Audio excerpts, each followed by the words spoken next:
तारकासुर ने विचार किया कि जब अजर अमर होने का वरदान नहीं प्राप्त होगा तो कम से कम ऐसा वरदान मांग ले कि अजर अमर हो जाए, ब्रह्मा जी को पता भी न चले। एक वरदान दे दीजिए, क्या? महादेव का जो अंश हो उसी के हाथ से हमारी मृत्यु हो। क्यों? क्योंकि तारकासुर जानता है कि महादेव की पत्नी सती ये योगा अग्नि में जाकर के अपने शरीर को भस्म कर चुकी हैं और महादेव विरक्त होकर के कैलाश पर्वत पर अब गृहस्थ जीवन में नहीं जाने का फैसला लिए हैं। अब ये गृहस्थ जीवन में जाएंगे नहीं, विवाह करेंगे नहीं, संतान का जन्म होगा नहीं, तो मैं अजर और अमर हो जाऊंगा। और ब्रह्मा जी से कहा वरदान दे दीजिए, शिव के अंश से ही हमारी मृत्यु हो। ब्रह्मा जी ने कहा ठीक है, एवं मस्त। तारकासुर को वरदान मिल गया। तारकासुर समझ रहा है कि अब तो मैं अजर अमर हो गया, इस दुनिया में अब मुझे कोई मारने वाला नहीं। सबसे पहले अपनी पूरी सेना लेकर के इंद्रादि देवताओं पर चढ़ाई किया, सारे इंद्रादि देवताओं को सब बांध करके अपने सामने पटक दिया, स्वर्ग पर जाकर के कब्जा कर लिया। एक बार अपनी सेना लेकर के जब देवताओं के ऊपर आक्रमण करता, सारे देवता थर थर थर थर कांपते हुए सब गुफाओं में चले जाते। आज उसी के आतंक से, उसके इस दुष्टता के कारण सारे संसार के देवता महादेव से बाहर बाहर यही प्रार्थना करते, प्रभु कृपा करिए,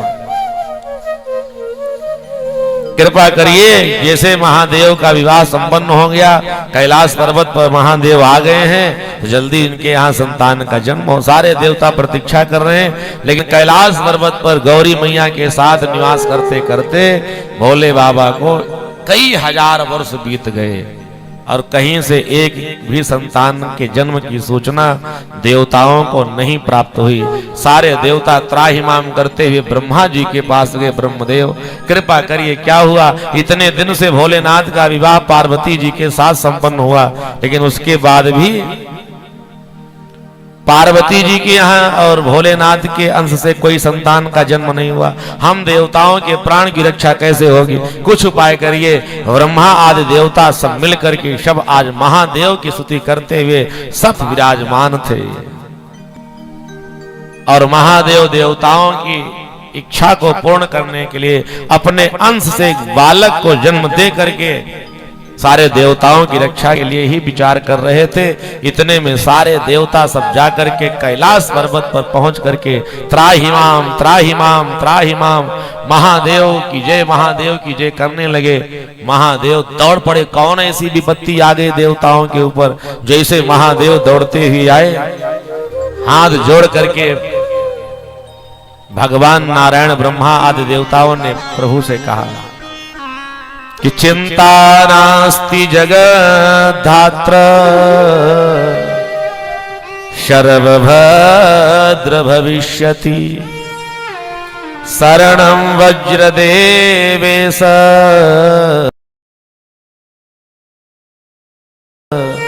शंकरस्य शिवम। जी को बड़ा क्रोध आया कि सारे देवताओं ने मेरे साथ बहुत बड़ा अपराध किया है। जिस समय भोलेनाथ मेरे गर्भ में अपने अंश को प्रतिष्ठित करने जा रहे थे, उसी समय देवताओं ने आकर के बाधा डाल दिया।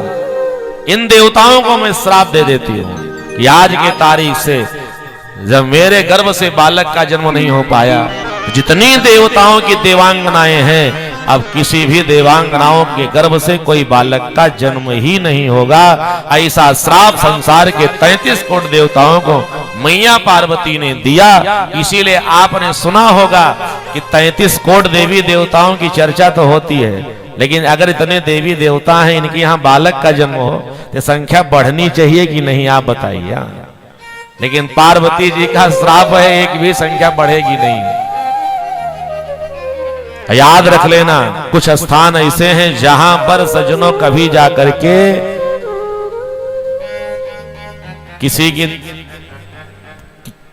किसी को डिस्टर्ब नहीं करना चाहिए। कोई काम कोई कर रहा हो, सबसे पहले उसमें कौन कौन से स्थान है आप जान लीजिए। निंद्रा भंगा कथा छेदो दंपत्योर प्रीति भेदनम शिव महापुराण की कथा कहती है कोई प्राणी, कोई व्यक्ति, कोई मनुष्य अगर सो रहा हो तो सोते हुए मनुष्य की नींद को भंग नहीं करना चाहिए। अब अगर किसी ने सोते हुए प्राणी की निद्रा को भंग कर देता है तो एक बात नोट करके जाना, ब्रह्म हत्या का दोष लगता है। निद्रा छेदो, याद रख, कथा भंग।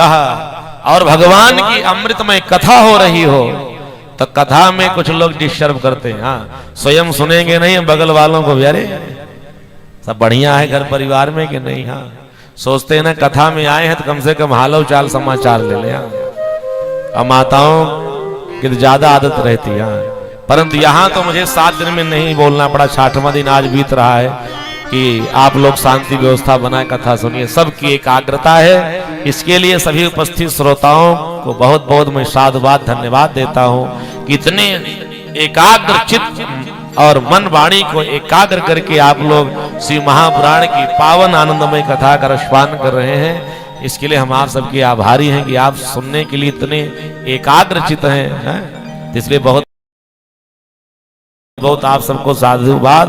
लेकिन प्रायः महिलाएं ज्यादा कुछ बातचीत करती हैं आपस में। कभी भी कथा में विच्छेद नहीं करना चाहिए। सोते हुए मनुष्य को भी विच्छेद नहीं करना चाहिए। जगा दोगे, निंद्रा भंग करोगे, दोष है। और यही नहीं, दाम्पत्योर प्रीति भेदनम, जब पति पत्नी आपस में बहुत प्रेम से अपने जीवन का निर्वहन कर रहे हो। और समाज के कुछ लोग ऐसे होते परिवार के ना जलन करने वाले, सोचते हैं पति पत्नी में बहुत प्रेम है, कैसे एक चाल चला जाए कि इनका प्रेम जो है ना ये आपस में डगमगा जाए, इनमें आपस में दुश्मनी हो जाए, बेमनस्ता हो जाए। पति पत्नी के दाम्पत्य जीवन में जो बाधा डाल करके उनके प्रेम में बाधा डालने का काम करते हैं, ये शिव पुराण की कथा कहती है ब्रह्म हत्या का पाप लगता है। शिशु मात्र विवर्धजा, किसी माँ का अपने पुत्र से बड़ा स्नेह है, बड़ा प्रेम है, और माता और पुत्र के प्रेम में कोई बाधा डाल करके माँ के प्रति पुत्र को अगर कोई इधर उधर की बातें करके भ्रमित करने का प्रयास करता है, या पुत्र के प्रति माँ के कान में कुछ ऐसी बात करके पुत्र से कुछ दूरी बनाने का कृत्य करता है, तो याद रख लेना, शिशु मात्र विवर्धजा ब्रह्म हत्या समाश्रिता। ऐसे प्राणियों को इतनी जगह जो बाधा डालते हैं ना, भंग करते हैं, इन सबको ब्रह्म हत्या का दोष लगता है। इसलिए दाम्पत्य जीवन में कभी भेद न डाले। निद्रा किसी की है, अगर सो रहा है तो उसको जाकर के उठाए ना, जगाए ना, ये सब ध्यान देना चाहिए। पति पत्नी के प्रेम में हम आप सब कुछ ऐसा न करें कि वो प्रेम में बाधा पड़ जाए। संत जन कहते हैं आज महादेव का वो तेज पृथ्वी पर गिरा ना, तो सारे संसार के देवता सब पधारे थे।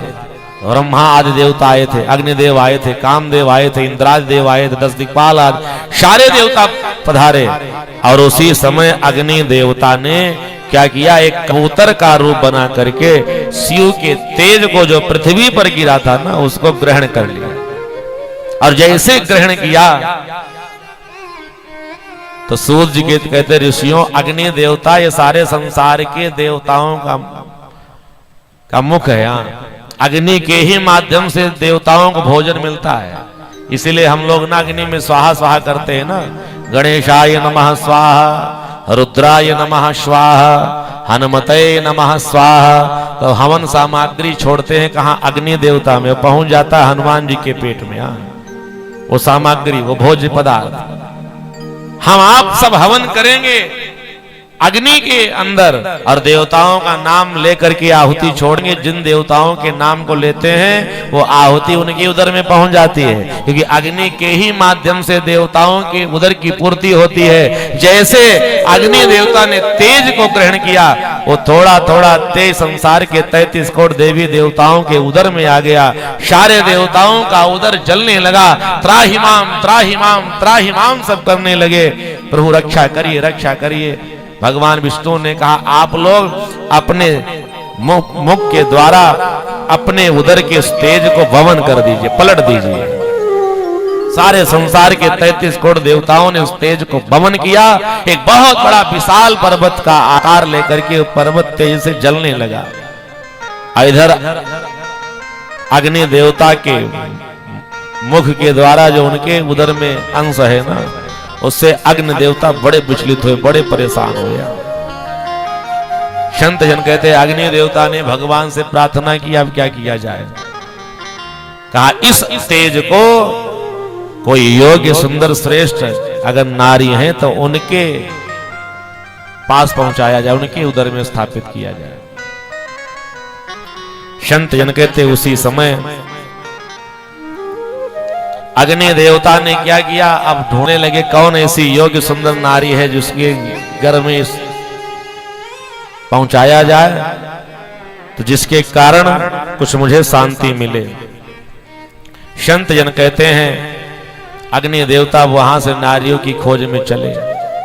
चलते चलते जा रहे थे तो हुआ क्या कि रास्ते में देखते हैं सप्त ऋषियों की 7 पत्नियां ये गंगा स्नान करने के लिए जा रही थी। गंगा स्नान करके जब लौटने लगी तो ठंडी का महीना था, इनका शरीर ठंड से कांप रहा था। अब ठंडी के समय में गंगा स्नान करके कांपती हुई जब लौटी तो अग्नि देवता को देखा तो भाई जो कोई थरथर थरथर कांपता हुआ प्राणी रहेगा तो सोचेगा अग्नि के पास पहुंच जाऊं, अपने ठंड को समाप्त करूं। जैसे अग्नि देवता के पास इस नारियां जाने लगी तो इन सप्त ऋषियों में वशिष्ठ जी की पत्नी अरुंधति भी थी। उन्होंने कहा वहां जाना ठीक नहीं है, इसलिए सबको मना करने लगी। लेकिन अरुंधति देवी की बात 6 और सप्त ऋषियों की पत्नियों ने नहीं माना। तो अरुंधति जी तो नहीं गई, बाकी सारी 6 स्त्रियां वहां पर पहुंच जाती हैं और जैसे अग्नि के सामने खड़े होकर के अपने शरीर की उस ठंड को समाप्त करने के लिए हाथ सेकना, शरीर सेकना प्रारंभ किया तो अग्नि देवता ने क्या किया, भगवान देवादिदेव महादेव का ध्यान करते हुए अपने गर्भ के उस तेज को प्रत्येक नारियों के नेत्र के माध्यम से और रोम के माध्यम के से सबके शरीर में ले जाकर के स्थापित कर दिया। अब वो जो 6 कीर्तिकाएं थी ना ऋषियों की, जो 6 पत्नियां थी, अब उनका शरीर जलने लगा। वो परेशान हो गई, क्या किया जाए। फिर दौड़ करके भागते हुए फिर वो गंगा जी में जा गए, जा करके अपना सारा तेज गंगा जी को समर्पित कर दिया। और गंगा जी में समर्पित करके वहां से प्राण को बचा करके जब इधर लौटती हैं तो इतना तेज है शिव जी के अंश का कि गंगा जी की वो जल की धार जलने लगी। लहरों से गंगा जी ने उस तेज को उठा करके बाहर फेंक दिया। जहां पर सरपत नाम की घास होती है वो जा करके वहां पड़ा और वहां एक बालक का आकार धारण हो गया और वही कार्तिकेय भगवान का जन्म हुआ। बोलिए कार्तिकेश्वर भगवान की जय। अब कार्तिकेश्वर का जो जन्म हुआ तो संत जन कहते हैं मार्ग शीर्ष का महीना है, बढ़िया शुक्ल पक्ष है, षष्ठी तिथि है। भगवान की कृपा से आज कार्तिकेश्वर जी वहां प्रकट हुए। धीरे धीरे पल बड़े होने लगे। इतने में कीर्तिकाओं ने देखा कि एक बालक इस जंगल में पल रहा है, बढ़ रहा है। दौड़ करके गई, जा करके उन बालक को लेकर के आई। ला करके विश्वामित्र जी ने उस बालक को बढ़िया सुंदर उपदेश दिया, बढ़िया दिव्य दिव्य ज्ञान दिए और बालक धीरे धीरे बड़ा होने लगा। सूत जी कहते ऋषियों देवादिदेव महादेव से पार्वती जी ने कहा प्रभु वो जो आपका तेज इस धरती पर प्रकट हुआ था, अग्नि आदि देवताओं ने ग्रहण कर लिया था, वो बालक इस संसार सागर में कहाँ है? उस बालक को मुझे चाहिए। उसका कहाँ जन्म हुआ, किस तरह से वो अपने जीवन का निर्वहन कर रहा है। महादेव ने आज अपने गणों को भेजा जाकर के संसार सागर में पता लगाओ वो बालक कहाँ है। और जब उसकी खोज प्रारंभ हुई, सारे नंदी श्रृंगी आदि सब गए, सारे संसार का भ्रमण किया, कहीं से बालक को खोज करने में जब सफल नहीं हुए तो लौट करके आ गए महादेव के पास। प्रभु हमने उस बालक को बहुत खोजने का प्रयास किया, आपके तेज से जिस बालक का जन्म हुआ, लेकिन वो कहां पर है मुझे पता नहीं। तो महादेव ने आज उसी समय सज्जनों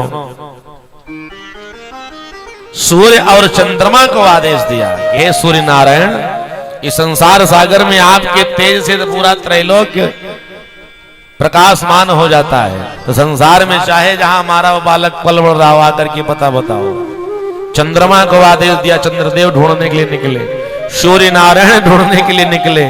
संत जन कहते आज जब चंद्रमा और सूर्य ने ढूंढने के लिए जब कैलाश पर्वत से प्रस्थान करते हैं तो देखते क्या है, कीर्तिकाएं वो उस बालक को गोद में लेकर के और सज्जनों शांत करा रही थी। बालक बहुत तेज तेज से रो रहा था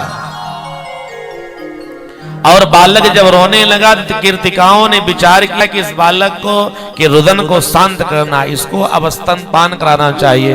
तो 6 कीर्तिकाएं थी, 6 कीर्तिकाओं ने आपस में झगड़ा करना प्रारंभ किया कि पहले इसको दुग्धपान मैं कराऊंगी, दूसरे ने कहा मैं कराऊंगी, तीसरे ने कहा मैं कराऊंगी, चौथे ने कहा मैं कराऊंगी। विश्वामित्र जी से इतना ज्ञान, ऐसी शक्ति प्राप्त हो गई थी कार्तिकेश्वर भगवान को। उन्होंने कहा हे माताओं, आप आपस में झगड़ा मत करिए, मैं मातृत्व भाव के सबको स्वीकार करके एक साथ सबके स्तन का दुग्ध पान करूंगा। कैसे करोगे? अपनी योग माया को आदेश दे करके कार्तिकेश्वर ने अपने शरीर में 6 मुख प्रकट कर लिया। बोले भक्तवत्सल भगवान की, इसीलिए नाम पड़ गया सदानंद खड़ानंद भगवाना। 6 मुख थे ना, अब 6 मुख से 6 कीर्तिकाओं के स्तन का दुग्ध पान कर रहे थे।